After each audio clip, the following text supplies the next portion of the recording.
Very good morning warriors. तो how are you. तो अपने प्रिपरेशन की सीरीज़ को आगे बढ़ाते हुए हम लोग आ चुके हैं लाइट चैप्टर पे, यानी कि बायो पोर्शन। हम लोग का बायो पोर्शन ऑलरेडी कंप्लीट है। हमारा केमिस्ट्री पोर्शन ऑलरेडी कंप्लीट है। अब बचा हुआ पोर्शन सिर्फ बचा है फिज़िक्स का। फिज़िक्स के बाद हम लोग क्या करेंगे, रिवीजन सीरीज़ को स्टार्ट करेंगे। आई होप कि आपकी प्रिपरेशन बहुत अच्छी चल रही हो और आप रेगुलर बेसिस पे वीडियोस देख रहे हो, क्योंकि मैं रोज़ अपलोड कर रही हूँ हर एक चैप्टर्स की वीडियो। जो चैप्टर बड़ी है उसमें 2 पार्ट बढ़ जाता है, बाकी जो चैप्टर छोटी है उसमें मैं जनरली एक ही पार्ट पे बनाती हूँ। I hope that you are completing that thing. जल्दी जल्दी ख़त्म करो, पेपर बहुत नज़दीक आ रहा है। ओके चलो, लाइट चैप्टर नंबर 9। लाइट में हम लोग एक्चुअली दो टॉपिक के बारे में पढ़ेंगे। क्या क्या? एक हो गया रिफ्लेक्शन, एक हो गया क्या, रिफ्रैक्शन। रिफ्लेक्शन मतलब जो आए और वापस उसी रास्ता नहीं तो लेकिन उसी मीडियम में क्या करे, वापस चले जाए। जैसे कि मान लो ये ग्लास स्लैब है, ये कोई भी डिब्बा है, लाइट आए इसके अंदर ना जाके वापस उसी मीडियम में दूसरे मुड़ के चला जाए, that is called the reflection. उसको हम लोग क्या कहते हैं, उसको हम लोग रिफ्लेक्शन कहते हैं। लेकिन जब ये लाइट अंदर जाके कुछ मीडियम में डिफ्लेक्ट बैक करे तब हम लोग उसको क्या बोलते हैं, that is called the refraction. दोनों वर्ड में कंफ्यूज मत होना और डेफिनेशन आती है, और इससे तो एक बहुत इंपॉर्टेंट क्वेश्चंस आते हैं पेपर में, ठीक है। तो चलो आ जाओ।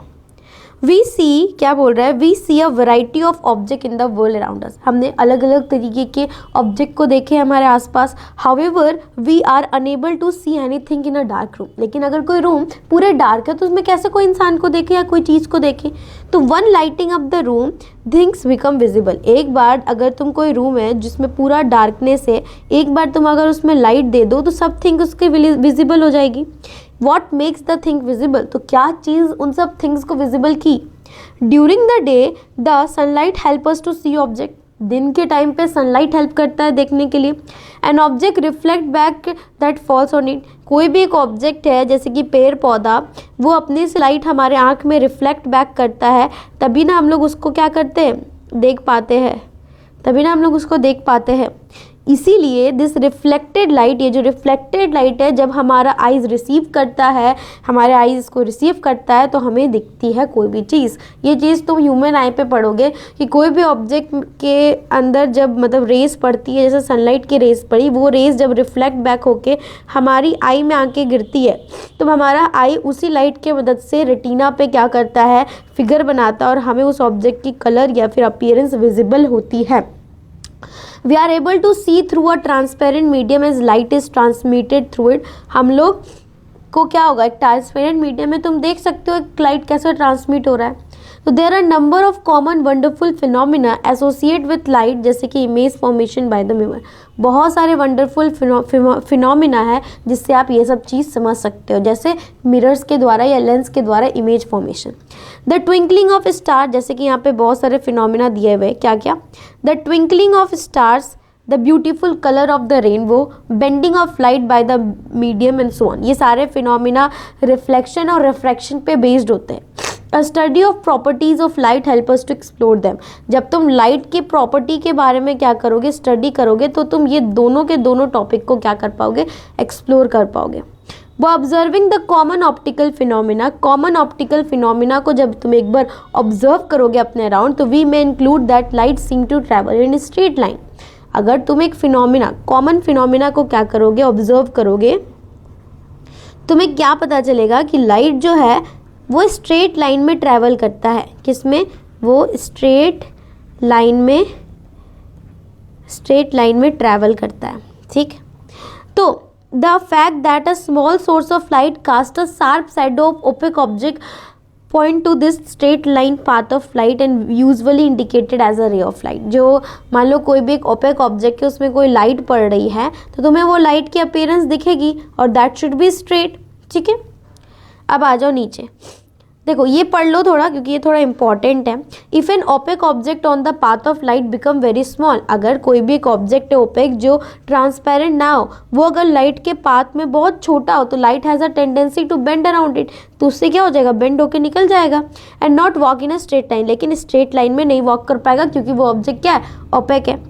उसी तरह उसी तरह के क्या बोल रहा है, an effort known as a diffraction of light. ये जो एफर्ट है जिससे वो क्या होगा, टेंडेंसी जो उसके बेंड होने की, वो टेंडेंसी को ही क्या कहा जाएगा, that is the diffraction of light. Then the straight line treatment of optics using the ray falls to explain the phenomena such as diffraction light is through out of as a वे।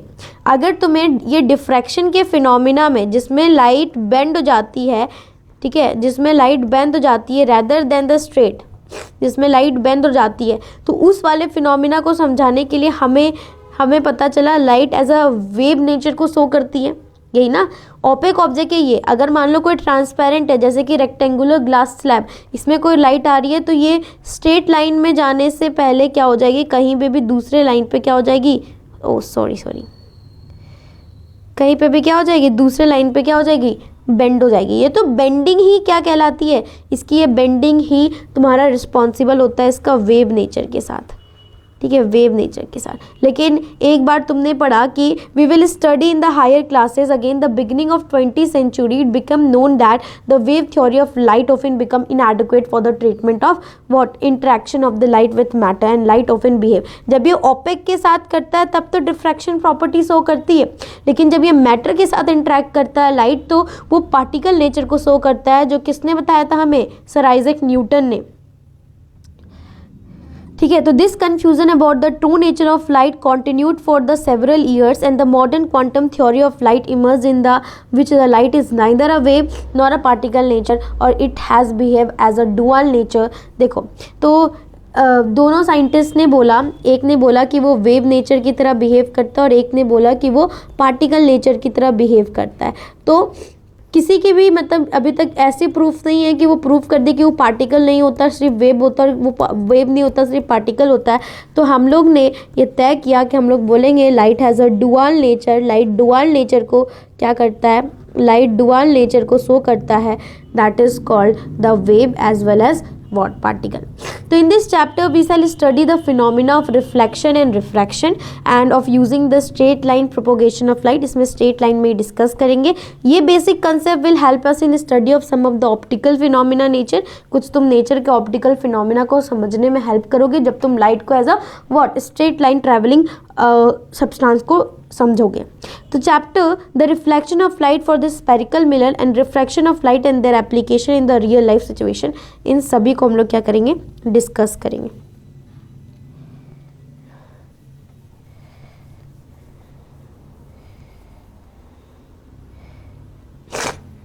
तो highly polished surface such as the mirror reflect most of the light falling on it. एक highly polished surface है, ठीक है, वो most of the light reflect कर देता है जो भी उसके सरफेस में पड़ता है। You are already familiar with the law of refraction of light. तुम law of reflection of light से ऑलरेडी फैमिलियर हो। पहली लॉ क्या बोलता है, the angle of incidence is equal to the angle of reflection. मान लो ये एक क्या है, ये एक सरफेस है जिसका इधर वाला तरफ क्या है, ओपेक है, मतलब इधर से तुम लाइट ट्रांसफर नहीं हो सकता। तो लाइट क्या होगा, ऊपर से आएगा, तो लाइट क्या होगा, ऊपर से आएगा, ऊपर से आया, फिर वो क्या होगा, रिफ्लेक्ट बैक करेगा। तो जब वो रिफ्लेक्ट बैक करेगा, ठीक है, तब वो क्या होगा, तब वो रिफ्लेक्ट बैक करेगा। तो रिफ्लेक्ट बैक करने के टाइम, रिफ्लेक्ट बैक करने के टाइम क्या होगा, रिफ्लेक्ट बैक करने के टाइम ये जो एंगल है और ये जो एंगल है ये इसकी इक्वल होगी। दैट मीन्स ये एंगल और ये एंगल इक्वल होगी। मतलब ये अगर एंगल ऑफ इंसिडेंट है और ये एंगल ऑफ रिफ्लेक्शन है तो एंगल ऑफ इंसिडेंट बराबर एंगल ऑफ रिफ्लेक्शन होगा। बस यही बात थी। दूसरा, the incident ray the normal to the mirror at the point of incident the reflected ray all line the same plane. यहीं पे देखो ये प्लेन है, ये क्या है, प्लेन है, ठीक है, ये क्या है, ये प्लेन है। ये हो गया इंसिडेंट रे, ये हो गया इंसिडेंट रे, ये हो गया रिफ्लेक्टेड रे और ये हो गया क्या, नॉर्मल, जो इन दोनों के बीच में पॉइंट में जुड़ता है। तो इंसिडेंट रे, इसको हो गया इंसिडेंट रे, ये हो गया रिफ्लेक्टेड रे और ये हो गया नॉर्मल। तो इंसिडेंट रे, रिफ्लेक्टेड रे और नॉर्मल, तीनों incident ray, normal and the reflected रे सारे एक ही प्लेन पे लाई करते हैं। ये हो गया सेकेंड रूल, समझ आया। तो this law of reflection are applicable for all type of reflecting surface. ये दोनों के दोनों लॉ हर एक टाइप के सरफेस के लिए एप्लीकेबल है, ठीक है। I hope you understand this. अब आ जाओ, अब आ जाओ, that including the spherical surface, you are familiar with the formation of image by a plane mirror. तुमने जानते हो कि प्लेन मिरर के द्वारा कैसे इमेज फॉर्म्ड होता है। कैसे, आओ रिवाइज कर लेते हैं। जैसे मान लो ये प्लेन मिरर है, ठीक है, ये ऐसे, बट इसको हम फिलहाल ऐसे दिखाते हैं क्योंकि इसके पीछे क्या होता है, ओपेक होता है, ठीक है, कलर कर दूँ, ये हो गया क्या, ओपेक। अब तुम यहाँ खड़े हो और तुम्हारी इसके मिरर के अंदर same as it is image बनेगी, सेम साइज होगा, सेम डिस्टेंस होगा। अगर ये एक्स डिस्टेंस है तो वो भी उधर से एक्स डिस्टेंस पे ही खड़े रहेगी। बट क्या होगा, तुम्हारा जो राइट हैंड होगा उसका वो लेफ्ट हैंड होगा, बट तुम्हारा जो लेफ्ट हैंड होगा उसका वो राइट हैंड होगा। तो वही चीज़ यहाँ पे बोला जा रहा है, what are the property of the image form by plane mirror, वो हमेशा वर्चुअल होगा, क्योंकि जब भी कभी भी जैसे ये ऑब्जेक्ट है, इसका इमेज जो बना वो उसके एज इट इज़ सीधा बना और उसके अपोजिट में बना, मतलब मिरर के जस्ट सामने। तो ये वाले टाइम्स पे इसी को बोलते हैं वर्चुअल इमेज, और इरेक्ट मतलब सीधा सीधी, ठीक है। जब भी रियल बनेगा तो वो ऑब्जेक्ट के साइड ही बनेगा इमेज, याद रखना ये बात। इमेज की साइज जो है वो ऑब्जेक्ट के साइज के इक्वल है, और image is so far as behind the mirror as the object. जितना दूर इमेज मिरर से ऑब्जेक्ट है उतना ही दूर इमेज मिरर से है। Further the image is laterally inverted, इसी को बोलते हैं लेटरली इन्वर्टेड, मतलब राइट हैंड तेरा उसका लेफ्ट हो गया और तेरा लेफ्ट हैंड उसका राइट हो गया। Now how would the image be when the reflecting surface are curved. ये तो प्लेन मिरर की कंडीशन पे पड़ा, लेकिन अब क्या होगा जब वही रिफ्लेक्टिंग सरफेस कर्व हो जाएगा। आ जाओ, the curve surface of a shining spoon would be considered as a curve mirror. देख रहे हो साइनिंग स्पून के जो कर्व सरफेस है, इसी को हम लोग क्या करते हैं, स्पेरिकल मिरर को कंसिडर करते हैं। अगर ये स्पून है तो इसका अंदर वाला पार्ट कुछ ऐसा दिखेगा और इसका बाहर वाला पार्ट कुछ ऐसा दिखेगा, है ना, ये हो गया, और बाहर वाला पार्ट कुछ ऐसा दिखेगा। तो जब अंदर वाला चीज़ की बात हो रही हो तो इस टाइप के स्पेरिकल मिरर को हम लोग कनकेव बोलते हैं, और जब बाहर वाले चीज़ को और अंदर वाला ओपेक हो जाए तब इस वाले चीज़ को हम लोग क्या बोलते हैं, कन्वेक्स मिरर बोलते हैं। क्या बोलते हैं, कन्वेक्स मिरर बोलते हैं। I hope you understand. So the most commonly used type of curved mirror is the spherical mirror. The reflecting surface of such mirror can be considered to form a part of the surface of sphere. Sphere का part होता है, जैसे कि ये spare है, इसका ये surface जो हो गया ये हो गया कनकेव, बट इसका ये सरफेस जो हो गया वो हो गया क्या, कन्वेक्स। तो दोनों ही क्या है, this both are part of sphere. दोनों के दोनों क्या है, स्पेयर के पार्ट है। जैसे कि यहाँ देखो ये क्या हो गया, जिसके बाहर ये है दैट इज ढक्कन जैसे एकदम गड्ढा बना हुआ है, that is called the concave, और जिसमें बाहर ऊंचाई में पत्थर जैसा ऊंचा हुआ है that is called the convex. Now तो सच मिरर जिसका रिफ्लेक्टिंग सरफेस स्पेरिकल हो उसको स्पेरिकल मिरर बोलते हैं। तो आ जाओ स्पेरिकल मिरर्स के बारे में पढ़ते हैं। तो the reflecting surface of spherical mirror में बी कर्व्ड इनवर्ड और आउटवर्ड। अगर इनवर्ड हुआ तो कनकेव और आउटवर्ड हुआ तो कन्वेक्स रिफ्लेक्टिंग सरफेस, ठीक है।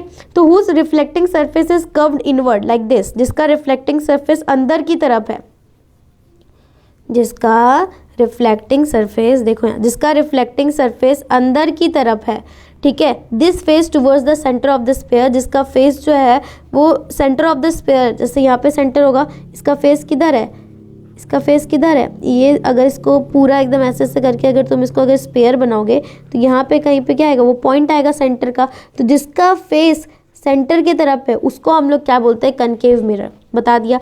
और स्पेरिकल मिरर जिसका रिफ्लेक्टिंग सरफेस आउटवर्ड और उसको हम लोग क्या बोलते हैं, कन्वेक्स मिरर। जैसे कि ये इसका रिफ्लेक्टिंग सरफेस क्या है, इधर है, और सेंटर क्या है, इधर है, तो सेंटर से क्या हो गया, इसका रिफ्लेक्टिंग सरफेस अवे हो गया, that's why it is convex mirror. The systematic representation of this mirror is shown in figure this. You may note in this diagram that back of the mirror is shaded. Back of the mirror क्यों shaded है, क्योंकि ये हो गया reflection, हम reflection पढ़ रहे हैं, और रिफ्लेक्शन में बैक अगर शेडेड नहीं होगा तो ये मिरर जो है वो स्पेरिकल सरफेस से क्या हो जाएंगे, रिफ्रैक्ट कर जाएंगे, मतलब कि अंदर चले जाएंगे उसके, रादर देन सेम मिडन में ट्रैवल करने के अलावा। तो you may now understand that the surface of the spoon curved inward approximately to a concave mirror to the surface of the spoon bulged outward, that is to be considered approximate to be the convex mirror. तो before we move further, पहले आगे बढ़ने से पहले spherical mirror we need to recognize and understand the meaning of few terms. हमें कुछ कुछ terms के meaning समझना जरूरी है. तो these terms are commonly used in discussion about the spherical. जब आप spherical mirrors के बारे में पढ़ते हो तो इनके चीज़ें आप generally discuss करते हो. Center of reflecting surface of a spherical mirror is a point called the pole. It lies on the surface of the mirror and the pole is usually represented by the letter P. क्या होता है देखो यहाँ, जैसे कि ये हो गया कनकेव, क्या हो गया ये कनकेव, ये क्या हो गया कनकेव. अब चुपचाप से क्या करो, एक लाइन खींच लो, ठीक है.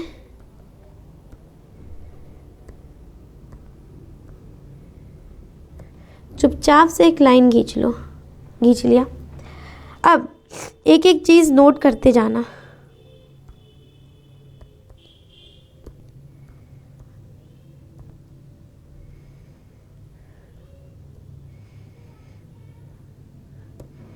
देखो जहाँ पे ये जो बड़ी सी लाइन है जो मिरर को दो इक्वल पार्ट में डिवाइड कर रही है और in short centre of the mirror से पास करिए, जिस मिरर का ये सर्कल पार्ट, जिस मिरर का ये सर्कल पार्ट है वो उसके सेंटर से, उसके सेंटर को सी से डिनोट करते हैं.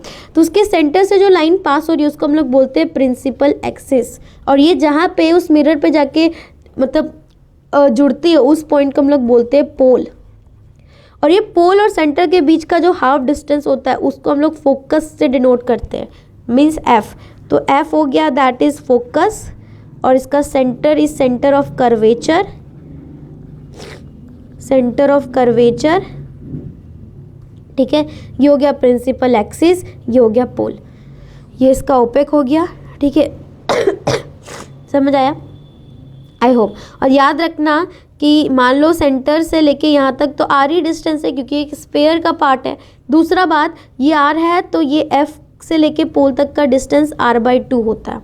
समझ आया. वहीं पे ऊपर पोल्स का डेफिनेशन दे दिया. अब आगे पढ़ो. The reflecting surface of spherical movements is a part of sphere. मैंने बताया कि एक स्पेयर क्या है, ये पूरा एक स्पेयर का पार्ट है. तो sphere has a centre and this point is called centre of curvature of the spherical mirror. It is represented by the letter C. Please note that the centre of curvature is not a part of the mirror. जो centre of curvature है mirror का part नहीं है. It lies outside like the reflecting surface. The centre of curvature of a concave mirror lies in front of it. Concave mirror का centre of curvature उसके front में होता है. Bye convex mirror का उसका अपोजिट टाइप होता है, means reflecting surface के अपोजिट टाइप. जैसे कि इसका भी दिखाई देती हूँ. ये हो गया क्या, ये हो गया आपका कन्वेक्स मिरर. अब ये हो गया प्रिंसिपल एक्सिस, इधर हो गया इसका सेंटर, इधर हो गया इसका फोकस, ये हो गया पोल. ठीक. तो उसके बाद note it lies behind the mirror in case of convex mirror and you may note this in the figure A and B. The radius of sphere of which, जिस स्पेयर के radius reflecting surface of spherical forms a part is called the radius of curvature of the mirror.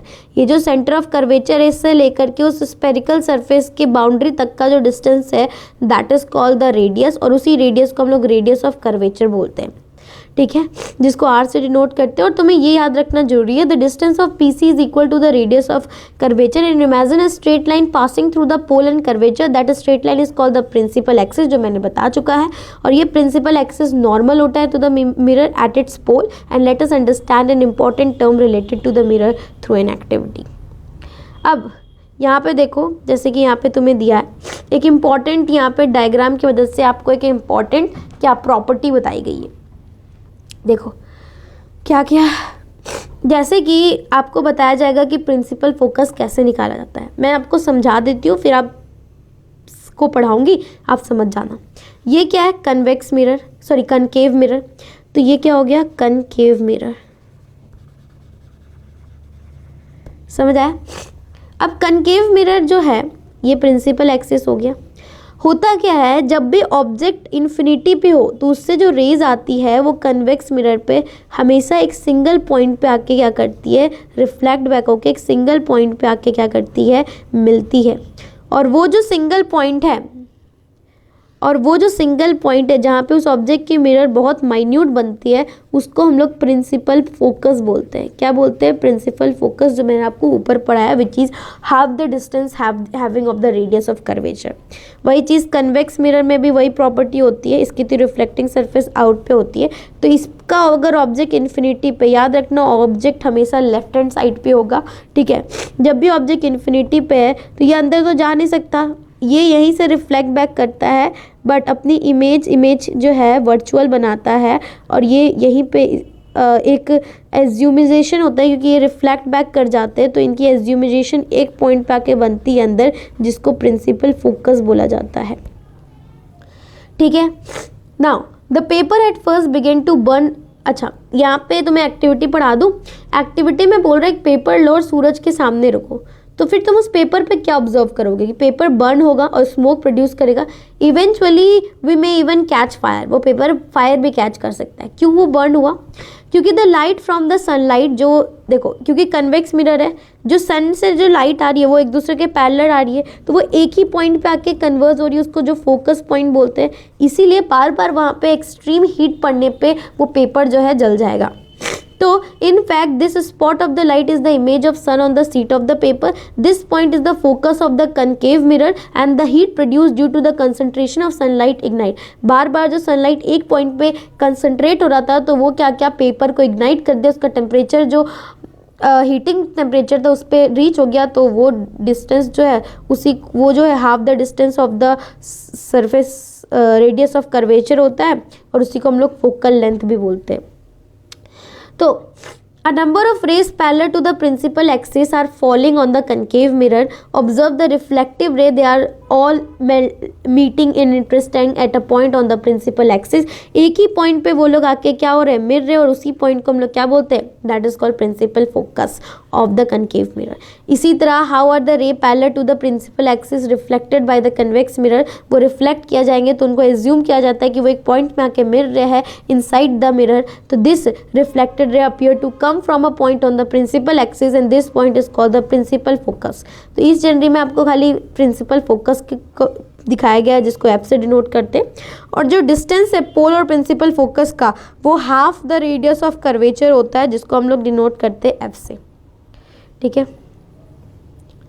तो the reflecting surface of spherical mirror is by and large spherical. जो reflecting surface है spherical mirror का वो by and large spherical होता है। The surface then has a circular outline, surface का circular outline होता है। जो डायमीटर होता है रिफ्लेक्टिंग सरफेस का of spherical mirror is called its aperture. मतलब ये रिफ्लेक्टिंग सरफेस है, ये पूरा जो इसका लेंथ है इसको हम लोग क्या बोलते हैं? That is called the aperture, ठीक। Distance mn represent the aperture and we shall consider in our discussion only such a spherical mirror whose aperture is much smaller than its radius of curvature। जिसका aperture मतलब सिर्फ spherical ही mirror ऐसा होता है जिसका aperture जो है यानी कि ये डिस्टेंस जो है वो रेडियस ऑफ कर्वेचर से छोटा होता है। क्या कुछ रिलेशन होता है रेडियस ऑफ कर्वेचर और एफ से? मैंने बताया कि रेडियस ऑफ कर्वेचर जो होता है वो रेडियस होता है ऑफ द स्फीयर, ठीक है। तो उसका जो है रिलेशन जो है फोकस के साथ या प्रिंसिपल फोकस के साथ वो क्या होता है? दैट इज रेडियस का हाफ। फोकस बराबर रेडियस का हाफ, और रेडियस बराबर what? That is 2 of focus, ठीक है। नाउ यही r बराबर 2f। अब image formation by the spherical mirror, कैसे जो है इमेज फॉर्मेशन है स्पेरिकल मिरर में। तो you have studied about the image formation by plane mirror. हमने पढ़ा प्लेन मिरर जो होता है सेम साइज का बनाता है, वर्चुअल बनाता है, इरेक्ट बनाता है और लेटरली इन्वर्टेड बनाता है। ये सारे प्रॉपर्टीज़ हमने प्लेन मिरर पे पढ़ा और सेम डिस्टेंस पे बनाता है। How can we locate the image? अब हम स्पेरिकल मिरर पे हम लोग कैसे समझे और कैसे हम लोग ऑब्जेक्ट को लोकेट करेंगे, फिर हम लोग कैसे डिसाइड करेंगे कि वो रियल है कि वर्चुअल है, इन लार्ज है, डिमिनिश्ड है और सेम साइज है। ये सब चीज़ हम लोग कैसे डिस्कस करेंगे। तो तुम्हें ये सब चीज़ें मैं बाद में कराती हूँ, रे डायग्राम्स कैसे करते हैं और कैसे फॉलो करते हैं। पहले आ जाओ हम लोग सारे के सारे रे डायग्राम फर्स्टली डिस्कस कर लेते हैं, फिर फटाफट पढ़ के समझा दूँगी। याद रखना, पूछते हैं रे डायग्राम इन स्पेरिकल मिरर, ठीक है। फर्स्ट किस केस में? That was the concave mirror, ठीक है। कनकेव मिरर का first number point that is at infinity, जब ऑब्जेक्ट इन्फिनिटी पे क्या हो, प्लेस्ड हो। तो मान लो ये कनकेव मिरर पहले मैंने ड्रॉ कर लिया, वेट 2 कर लेता हूँ मैं।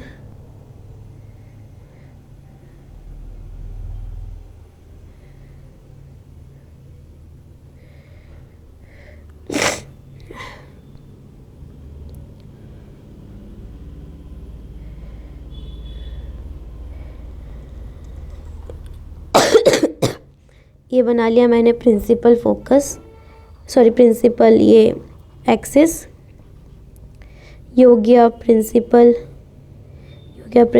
फोकस, ये हो गया सॉरी प्रिंसिपल, ये हो गया प्रिंसिपल फोकस, ये हो गया कर्वेचर, ये हो गया रेडियस ऑफ कर्वेचर, और ये हो गया फोकल लेंथ। बना लिया मैंने बोला कि ऑब्जेक्ट इन्फिनिटी पे, तो जो भी ऑब्जेक्ट इन्फिनिटी पे रहता है, जो उससे रेज आती है वो ऑलवेज पैरेलल आएंगी। ये चीज़ हमेशा ध्यान रखना, जो भी रेज आएंगी इन्फिनिटी पे ऑब्जेक्ट रखा है तो वो पैरेलल। तो मैंने बताया, जो ये याद रखना कि दीज आर ओपेक, पीछे लाइट नहीं जाएगी, लाइट हमेशा रिफ्लेक्ट बैक करेगी। तो ये रेज जो है वो वापस रिफ्लेक्ट बैक करके प्रिंसिपल फोकस में आके जुड़ती है। स्केल से ड्रॉ करना बेटर ड्रॉ होंगे। तो यहाँ पे बनेगी कहाँ पे, फोकस पे वो इमेज बनेगी। प्रॉपर्टीज़ क्या हुआ इमेज के कि ये एट फोकस बनी, बहुत छोटी बनी, डिमिनिस्ड, ठीक है। क्या बनी, बहुत छोटी बनी, दैट इज़ हाईली डिमिनिस्ड। और फोकस पे बनी और इरेक्ट बनी, सॉरी दैट इज़ ये रियल बनी, इरेक्ट ने बनी, इन्वर्टेड बनी, इन्वर्टेड और रियल बनी, ठीक है। ये हो गई पहले की प्रॉपर्टी।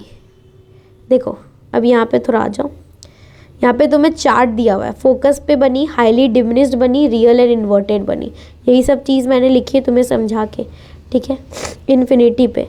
अब आ जाओ second, that is at infinity पे थी, अब थोड़ा आगे लाओ, मीन्स एट आफ्टर सी के बाहर, ठीक है, थोड़ा थोड़ा आगे करके लाओ। इसी पे समझा दूँ, बार बार क्या गंदा करना।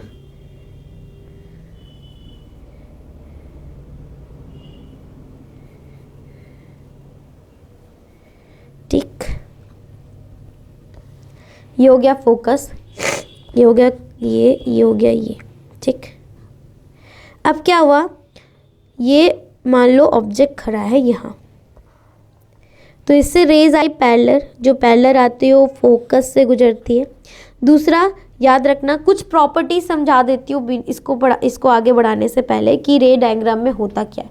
मान लो ये कनकेव मिरर है, ठीक है, कनकेव कन्वेक्स का सेम कंडीशन होता है। देखो ये कनकेव मिरर है, अगर कोई रेज सीधा आ रही है पैरेलल तो वो ऑलवेज फोकस से जाएगी। अगर कोई रेज पैरेलल आ रही है तो फोकस से जाएगी। किसके पैरेलल, प्रिंसिपल एक्सिस के पैरेलल। और कोई अगर रे फोकस से जा रही है, याद रखना, कोई अगर रे फोकस से जा रही है, जैसे लाइक दिस, ऐसे अगर कोई रेज जा रही है तो वो हमेशा प्रिंसिपल एक्सिस के क्या हो जाएगी, पैरेलल हो जाएगी। पहली प्रॉपर्टी। कोई अगर रे अगर पोल पे आके गिर रही है तो वो सेम एंगल बनाएगी इधर भी, और उसी क्या होगी, पाथ, उसी के सेम एंगल से पाथ को रिट्रेस कर देगी और रिफ्लेक्ट बैक हो जाएगी, ठीक है। ये खाली 3 प्रॉपर्टी याद रखना कि कोई अगर रे प्रिंसिपल एक्सिस के पैरेलल है तो फोकस से जाएगी, फोकस से जा रही है तो प्रिंसिपल एक्सिस के पैरेलल जाएगी, और कोई अगर रे पोल से जा रही हो तो सेम एंगल से वो रिट्रेस कर जाएगी, सेम एंगल से वो पाथ को क्या कर जाएगी, रिफ्लेक्ट बैक कर जाएगी। आई होप यू अंडरस्टैंड। तो ये पहली हो गई, ये ऑब्जेक्ट था, ये पैरेलल गया किसके, ये ऑब्जेक्ट था, ये पैरेलल गया प्रिंसिपल एक्सिस से तो फोकस से गई। अब ये अगर फोकस से जाए, सॉरी ये थोड़ा टेढ़ा मेरा हो गया, ये अगर फोकस से जाए तो प्रिंसिपल एक्सिस से क्या हो जाएगी, पैरेलल। तो इसका कुछ इमेज यहाँ बनेगा। तो इसका जो इमेज है ये देखो सी और एफ के बीच में बन रहा, तो इसका image at C and F बन रहा है। डिमिनिस्ड ही बन रहा है, जितना बड़ा वो उससे तो नहीं है, डिमिनिस्ड ही बन रहा है। साथ ही साथ वर्चुअल बन रहा है क्योंकि ऑब्जेक्ट के, सॉरी वर्चुअल नहीं, रियल बन रहा है क्योंकि ऑब्जेक्ट के साइड हो रहा है, तो रियल हो रहा है। और इन्वर्टेड है क्योंकि उल्टा है ऑब्जेक्ट से, पहला चीज़। अब ले आओ थोड़ा सा और आगे, दैट इज़ एट ऑब्जेक्ट। कहाँ अब आ जाएगा? ऑब्जेक्ट आ जाएगा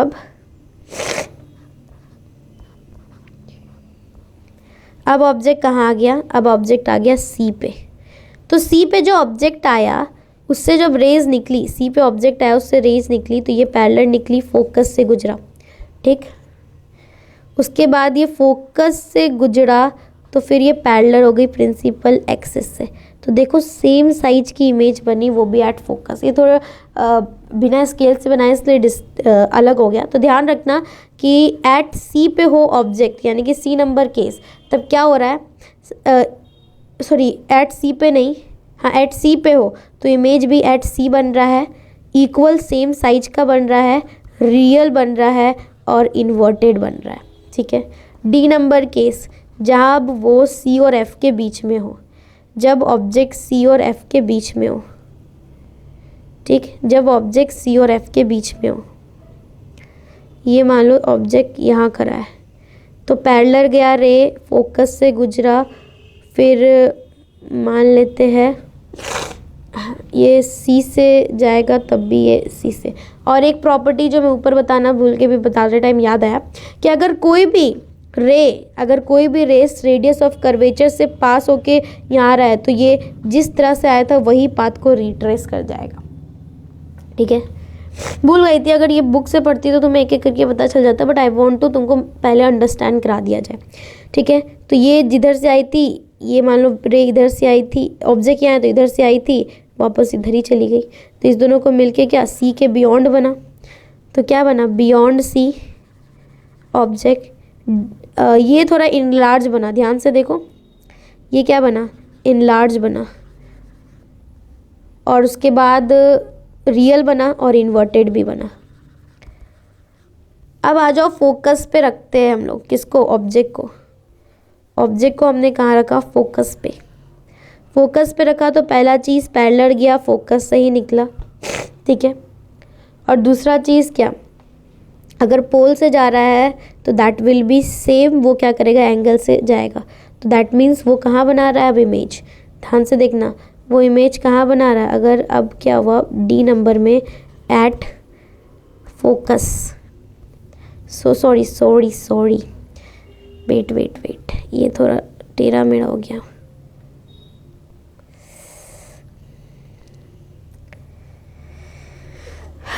तो पैरेलल गया, इधर गया, ठीक है, पैरेलल गया, उधर गया। अब देखो ये आएगा, ये रिट्रेस करेगा पाथ, कुछ ये एंगल बनाएगा ना, तो ये इन्फिनिटी पे बनेगी object. At the case of F image infinity पे बनेगी, हाईली इनलार्ज बनेगी, हाईली इनलार्ज बनेगी, याद रखना कंडीशन, हाईली इनलार्ज बनेगी और रियल ही बनेगी और इन्वर्टेड ही बनेगी, ठीक। Second thing is that last condition, क्या? अगर ऑब्जेक्ट एफ और पी, ये सबसे रेयर केस है और इसी से जनरली क्वेश्चन आता है कि अगर ऑब्जेक्ट फोकस और प्रिंसिपल पोल के बीच में है, तब पहले पैरेलल गई, फोकस से गुजरी, ठीक है, और फिर पोल से गई और फिर ये गई, तो फिर देखो ये दोनों आगे जाके नहीं मिलेंगे, बट पैरेलल जब होगी तब आगे जाके ऑब्जेक्ट जो है वो अपना इमेज इन्फिनिटी पे बनाएगा। इससे पहले वाले केस में वो रेस पैरेलल थी, तो फिर ये क्या होंगी? पीछे बनेगा वो चीज़ और ये यहाँ पे कहीं पे क्या करेगी? ऑब्जेक्ट की इमेज फॉर्म होगी। तो ये पहला केस है कनकेव मिरर का, जो कि क्या बना रहा है? वर्चुअल इमेज बना रहा है, इरेक्ट बना रहा है और इनलार्ज बना रहा है, और क्या बना रहा है? बिहाइंड द मिरर बना रहा है, ऑब्जेक्ट के साइड में नहीं बना रहा है। और ऑब्जेक्ट के साइड में बनता है तभी वो रियल रहता है, पीछे बना रहा है दैट मीन्स वो वर्चुअल इमेज है। I hope that you understand. अब आ जाओ तुम्हें यहाँ दिखा देते हैं। अगर इन्फिनिटी पे है, ध्यान रखना, अगर इन्फिनिटी पे है तो फोकस पे बनेगा, हाईली डिमिनिश्ड होगा, रियल एंड इन्वर्टेड होगा। बियॉन्ड सी है तो सी और एफ के बीच में बनेगा, हाईली डिमिनिश्ड होगा, रियल एंड इन्वर्टेड। सी पे है तो सी पे बनेगा, सेम साइज का होगा, रियल एंड इन्वर्टेड। सी और एफ के बीच में तो बियॉन्ड सी बनेगा, इनलार्ज बनेगा, रियल एंड इन्वर्टेड। एफ पे तो इन्फिनिटी पे बनेगा, हाईली क्या होगा? इनलार्ज बनेगा, ठीक है। और पी और एफ पे या image would not be formed, image बनेगा लेकिन ऑब्जेक्ट का, ये ऐसे ही लिखता है क्योंकि हम दिखा नहीं सकते। और अगर पी और एफ के बीच में है पी और एफ के बीच में ऑब्जेक्ट है तो बिहाइंड द मिरर बनेगा, इनलार्ज बनेगा और वर्चुअल इंटरेक्ट बनेगा। एक ही कंडीशन है कनकेव मिरर का जब ये होता है। अब representation of image form bye spherical mirror, ये देखो यहाँ रूल्स बताएंगे सबसे पहले कि अगर कोई भी रे पैरेलल आती है प्रिंसिपल फोकस से, पैरेलल आती है प्रिंसिपल एक्सिस से तो फोकस में जाके गिरती है। अगर कोई भी रे प्रिंसिपल एक्सिस के पैरेलल आती है तो फोकस में जाके गिरती है। Same condition in convex mirror 2। उसके बाद अगर कोई भी रे फोकस के से पास हो रही है, अगर कोई भी रे फोकस से पास हो रही है तो that will pass from the principal axis. Second rule. Third कि अगर कोई भी रे प्रिंसिपल पोल से कोई एंगल से क्या हो रही है, पास हो रही है, प्रिंसिपल पोल से कोई एंगल से पास हो रही है तो वो सेम एंगल से क्या होगी, रिफ्लेक्ट बैक हो जाएगी। थर्ड रूल कि अगर कोई भी रे सेंटर ऑफ कर्वेचर से पास हो रही है और स्पेरिकल मिरर पे जाके टकरा रही है तो वो उसी पाथ को क्या करेगी, रिट्रेस कर जाएगी। तो 4 रूल पड़ा, पैरेलल तो प्रिंसिपल एक्सिस, पैरेलल तो प्रिंसिपल फोकस और फोकस तो प्रिंसिपल एक्सिस के पैरेलल। थर्ड, जितने एंगल से पोल पे जाके टकराएगी रे उतना ही एंगल से रिफ्लेक्ट बैक होगी। Fourth rule, centre of curvature से आएगी, पास होगी तो उसी पाथ को रिट्रेस करके वो क्या होगी, चली जाएगी, रिफ्लेक्ट बैक हो जाएगी। ये तुम्हारा हो गया रूल्स। देखो प्रिंसिपल फोकस से आएगी तो पैरेलल जाएगी, प्रिंसिपल फोकस से आएगी तो पैरेलल जाएगी प्रिंसिपल एक्सिस से, सेंटर ऑफ कर्वेचर से जैसे आई है वैसे ही पाथ को रिट्रेस करेगी। ठीक है। नाउ चौथा रूल दैट इज पोल से जैसे आई है उतने ही एंगल, जितना एंगल ऑफ इंसिडेंट है उतना ही एंगल ऑफ रिफ्लेक्शन के थ्रू क्या करेगी, वो पाथ को रिफ्लेक्ट बैक कर देगी या रिट्रेस कर देगी। ठीक है। ये 4 रूल्स जो है बहुत इंपॉर्टेंट है, तुम पढ़ना चाहो तो पढ़ लो, बाकी लिखा तो वही है। ठीक है। ये चारों रूल्स के याद रख के ही तुम्हारी इमेज की फॉर्मेशन बनती है। तो आ जाओ कनकेव मिरर का सब कनकेव मिरर के सारे देख लेते हैं, फिर नेक्स्ट वीडियो पे हम लोग कन्वेक्स मिरर और क्या पढ़ेंगे, लेंस के बारे में। इन्फिनिटी पे है तो फोकस पे बना। ठीक है। बियॉन्ड सी है तो बिटवीन सी एंड एफ बना। एट सी है तो एट सी बना। उसके बाद सी और एफ के बीच में है तो बियॉन्ड सी बना। एफ पे है तो बियॉन्ड मतलब इन्फिनिटी पे बना। और अगर एफ और पी के बीच में है तो स्पेशल केस और बहुत important case that is behind the mirror बना। कनकेव मिरर का यूज समझ लो, उसके बाद हम लोग कन्वेक्स मिरर अगले वीडियो पे पढ़ेंगे। तो कन्वेक्स मिरर को हम लोग जनरली टॉर्चेज में इस्तेमाल करते हैं, सर्च लाइट में इस्तेमाल करते हैं, व्हीकल्स के हेडलाइट में इस्तेमाल करते हैं जिससे पावरफुल बीम्स ऑफ लाइट मिलते हैं हमें। And they are often use as a shaving mirror to see a large image of the face. हम लोग सेविंग मिरर का भी सेविंग मिरर में भी इसी मिरर का इस्तेमाल करते हैं। क्यों? क्योंकि इसमें आपको बड़ा मुंह देखने को मिलता है जब भी आप फोकस और पोल के बीच में अपना मुंह को प्लेस करते हो तब। तो डेंटिस्ट भी कनकेव मिरर का इस्तेमाल करता है आपके तित को बड़ा साइज में देखने के लिए with the help of concave mirror. And large concave mirror are use to be concentrate sunlight to produce heat in solar furnaces। Solar furnaces में भी सनलाइट को क्या करने के लिए, कंसंट्रेट करने के लिए भी हम लोग कनकेव मिरर का ही इस्तेमाल करते हैं। तो ये हो गए इसके यूजेस, ये हो गया इसका इमेज फॉर्मेशन। आई होप कि आपको वीडियो पसंद आया हो। Please like and subscribe my channel. Thanks for watching.